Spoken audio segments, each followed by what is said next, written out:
And in the last 6 weeks, it's easy to forget the struggles that thousands are still enduring after historic hurricanes swept through the southeast. But one New Mexico couple made it their mission to make sure victims of Hurricane Helene in North Carolina are still getting the help they need. Tonight, we pay it forward to Joe and Marlene Thompson. The death toll continues climbing. It was late September when those in western North Carolina witnessed the worst kind of history. And those presumed missing also keeps climbing. This is a tragedy upon tragedy. Hurricane Helene sweeps into the state and left behind a path of destruction that many never saw coming. And I just couldn't imagine what it would be like to wake up the next day and realize you have nothing. Or very little. Jean Kimball and her church, First Baptist of Rio Rancho, make it their mission to get donations to victims back east. But there's one big issue. Who would deliver all those donations and how?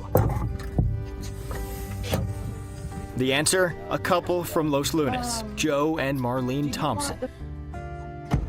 Just missing the TV.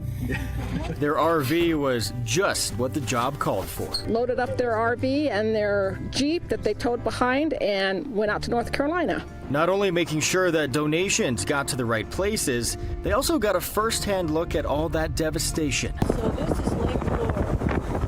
And met with victims on what was left of their property. But this whole thing was trailer park, and look at it now. You know, you don't meet people like that very often today that have such a heart. Time to go meet the Thompsons. First, got to count out the money, so let's go. Ready? 1, 2, 3, and $400. Ready? I'm ready. All right, let's go. Hi. Hi, how's it going? Marlene, right? Yes. And Joe, right? Right. Very nice to meet you. Nice to meet you. My name is Trevor Thompson. No relation, I don't think.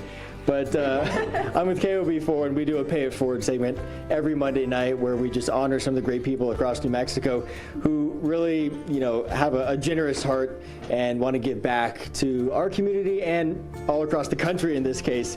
So thank you for everything you did for the people in North Carolina. This is very unexpected. Jean nominated you. She has $400 for you. So congratulations and thank you both so much. Yes.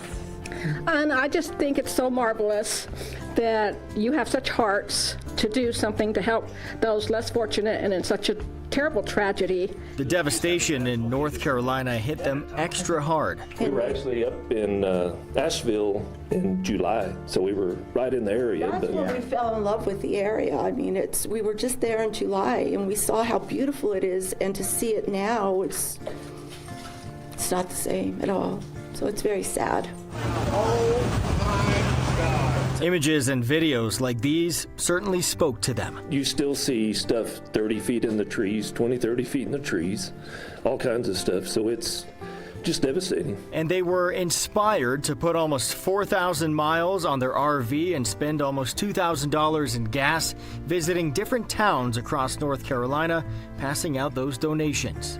All the compartments underneath the motorhome, we had full of donations. And we had donations up on tables, we had them on couches. And while they could have spent their retirement relaxing, instead they put their time and their tools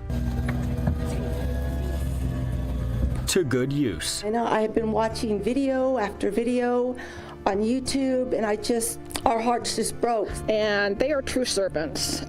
They made sure when they went out there with the donations that they got where they needed to go. But looking back at the road they traveled, they realized along the way they learned a thing or two from those who had lost almost all they had in a moment. But at the same time, the people there, you don't see them depressed. You see them with smiles and just thankful that the blessing of all the volunteers coming in and that they are alive.